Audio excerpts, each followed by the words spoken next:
Praise the Lord. ലൂക്കോസിന്റെ സുവിശേഷം 18-ാം അധ്യായം 1-ാം വാക്യത്തിൽ കർത്താവ് തൻ്റെ ശിഷ്യന്മാരോട് പറയുന്നു, മടുത്തു പോകാതെ പ്രാർത്ഥിക്കണം. ജീവിതത്തിൽ പലപ്പോഴും പ്രാർത്ഥനയ്ക്ക് നമുക്ക് മടുപ്പുണ്ടാകും. നമുക്ക് ലഭിക്കാത്ത പല വിഷയങ്ങളെയും ഓർത്ത് പല പ്രാവശ്യം ദൈവത്തോട് നോക്കി നിലവിളിച്ചിട്ടുണ്ടെങ്കിലും ദൈവം ഗൗനിച്ചില്ല എന്നുള്ള ഒരാവലാതി, പരാതി, സങ്കടം, മടുപ്പുണ്ടാകും. ഇനി എന്തിനാണ് പ്രാർത്ഥിക്കുന്നത് എന്നുള്ളതായ ഒരു ചിന്ത, ഇത്രയും പ്രാർത്ഥിച്ചിട്ട് ദൈവം കേട്ടില്ലല്ലോ എന്ന ചിന്ത. അപ്പോസ്തലനായ പൗലോസ് സഭകളോട് പറയുന്നത്, ഇടവിടാതെ പ്രാർത്ഥിപ്പീൻ. അതിൻ്റെ അർത്ഥം, നിന്റെ പ്രാർത്ഥനയിൽ നീ ഇടവിട്ടാൽ, നീ ഇടുന്ന ഇടവിന് ആ ഇടയിൽ ശത്രു നിന്റെ പ്രാർത്ഥന സമയത്തെ തട്ടിയെടുക്കും, നിന്റെ പ്രാർത്ഥന ജീവിതത്തെ തട്ടിയെടുക്കും, നിന്റെ പ്രാർത്ഥന ആത്മാവിനെ തട്ടിയെടുക്കും, പ്രാർത്ഥനയിൽ നീ ഉറപ്പിച്ചിരിക്കുന്ന വിശ്വാസത്തെ തട്ടിയെടുക്കും. ദൈവത്തിന് സ്തോത്രം.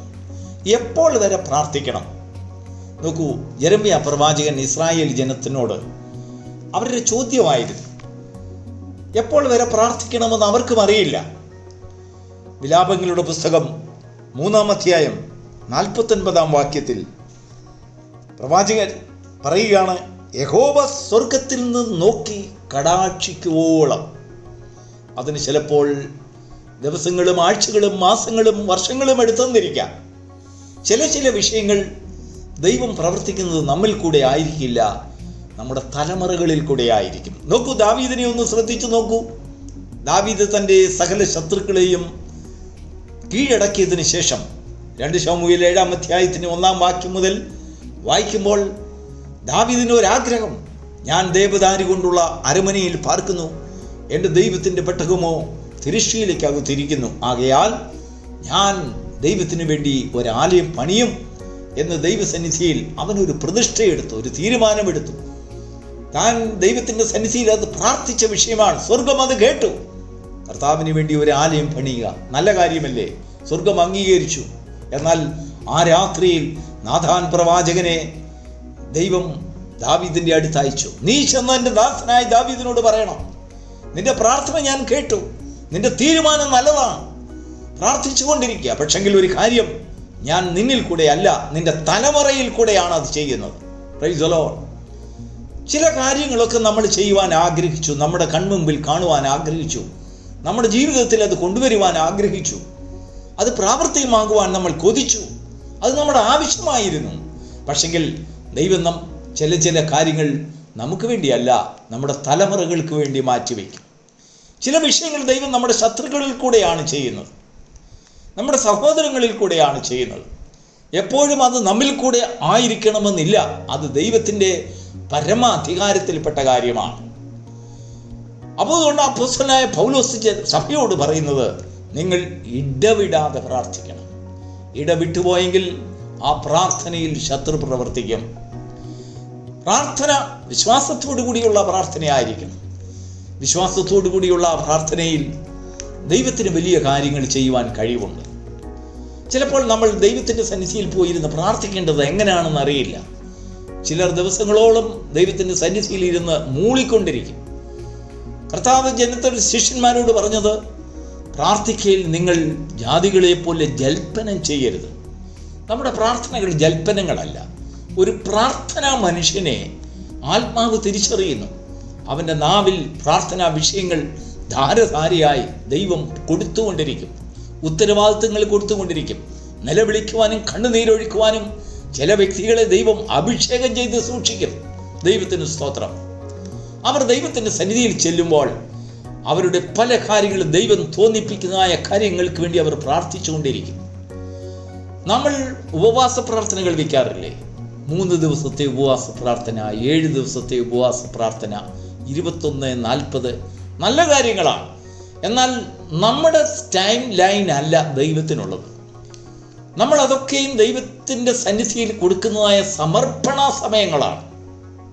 എന്നാൽ ദൈവം തൻ്റെ പ്രവൃത്തികൾ ചെയ്യുന്നത് ദൈവത്തിൻ്റെ സമയത്താണ്. അതുകൊണ്ടാണ് യെരമ്യാ പ്രവാചകൻ ജനത്തോട് പറയുന്നത്, സ്വർഗത്തിൽ നിന്ന് ദൈവം കണ്ട് നിങ്ങൾ നിന്റെ ആവശ്യങ്ങൾക്ക് കടാക്ഷിക്കുവോളം നിനക്ക് തന്നിരിക്കുന്ന ഉത്തരവാദിത്വം പ്രാർത്ഥിക്കുക.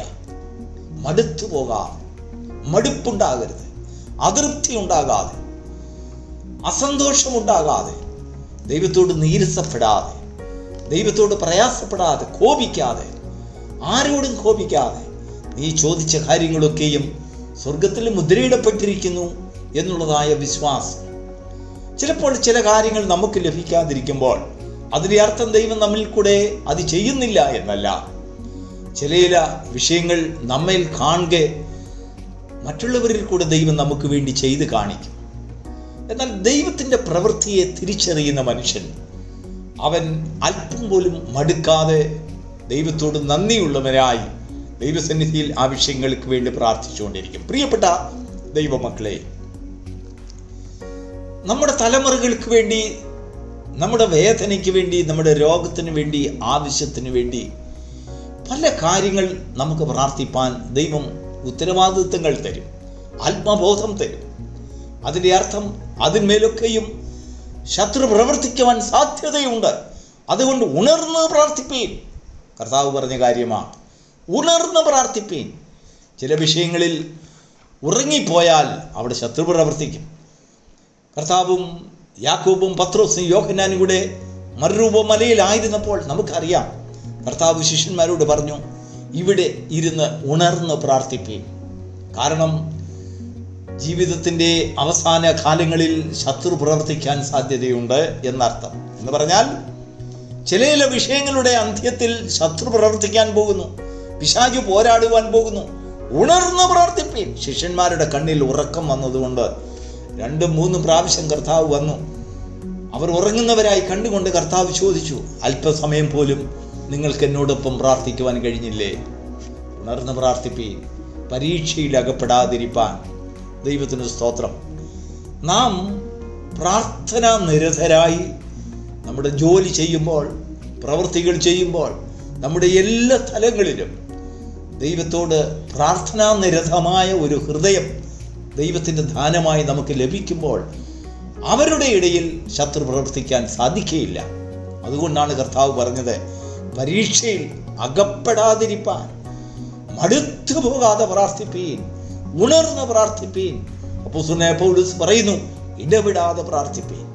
ഇന്നത്തെ ദൈവാത്മാവ് നമുക്ക് തന്ന വിഷയം യെരമ്യാ പ്രവചനം 3-ാം അധ്യായം 49-ാം വാക്യമാണ്. നിന്റെ കണ്ണുനീർ സ്വർഗത്തിൽ നിന്ന് കേട്ട് കണ്ട് യഹോവ നിന്നിൽ കടാക്ഷിക്കുവോളം നിന്റെ പ്രാർത്ഥനയെ നിർത്തിക്കളയരുത്. നിന്റെ പ്രാർത്ഥനയ്ക്കും നിന്റെ കണ്ണുനീരിനും പ്രതിഫലമുണ്ട്, നിശ്ചയം. അതൊരു പക്ഷെങ്കിൽ നിന്റെ കൺമുമ്പിലായിരിക്കില്ല. ദൈവം പ്രവർത്തിക്കുന്നത് ദൈവം പ്രവർത്തിക്കും. പ്രാർത്ഥന കേൾക്കുന്നവൻ വിശ്വാസത്തോടു കൂടിയ പ്രാർത്ഥന അത് വ്യർത്ഥമായി പോവുകയില്ല. അത് ദൈവം നിശ്ചയിച്ചതായ സമയത്ത്, നിശ്ചയിച്ചതായ ആ വ്യക്തികളിൽ കൂടെ ദൈവാത്മാവ് ശക്തിയായി പ്രവർത്തിക്കുമെന്നുള്ളൊരു വിശ്വാസമാണ് നമുക്ക് ദൈവത്തോടുള്ളതായ ബന്ധം അരക്കിട്ടുറപ്പിക്കുന്നത്. ആ ദൈവത്തോടുള്ളതായ സ്നേഹത്തിലും ബന്ധത്തിലും നമുക്ക് വളർന്നു വരാം. ദൈവം നമ്മെ നോക്കി കടാക്ഷിക്കുവോളം പ്രാർത്ഥിപ്പാൻ ദൈവം ധാരാളമായി കൃപയും അഭിഷേകവും തരട്ടെ. God bless you.